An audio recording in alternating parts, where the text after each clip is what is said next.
This weekend will be the biggest game of the year for the Seahawks. On Sunday, the Seahawks travel down to LA to play the Rams. Now for some context, the Seahawks and the Rams play in the NFC, and the NFC is a really tough conference.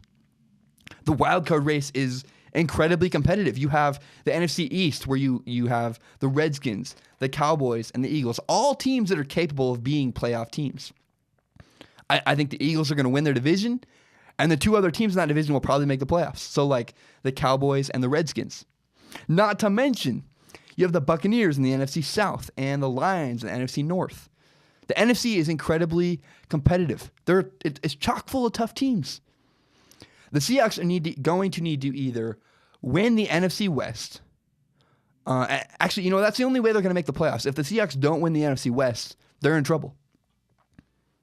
One of my buddies works for this company in San Francisco. He's very excited. It's a media company. It was his first job out of college. And he said that before he was hired on, as he was kind of starting to work there, the old guard was leaving. What that means is he was part of a new wave of employees coming in. And when he was coming in, the founders and the older guys were moving on to bigger and better jobs. The Seahawks' dominance over the NFC West is at stake this weekend. The Rams are legitimate. The Rams have one of the best offenses in the NFL.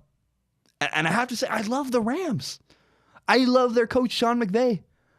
I watched a video of him in the locker room last weekend after they won. And man, Sean McVay, he just looks like a blast. The players love him. And Sean McVay is an offensive genius. The Seahawks are going to be challenged for their spot atop the NFC West this weekend. The Rams have always had a good defense. Their roster on defense is fantastic. But the Rams were missing pieces on offense. And oh boy, the Rams found their missing pieces. The most interesting aspect of this game on Sunday is the Seahawks defense. The Seahawks have a bad offensive line. That's well chronicled. Everyone knows that. The Seahawks have not been as impressive on defense as I had hoped.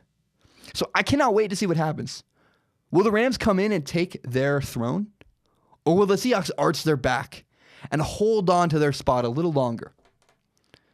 This Sunday, the Rams versus the Seahawks is going to be a great game.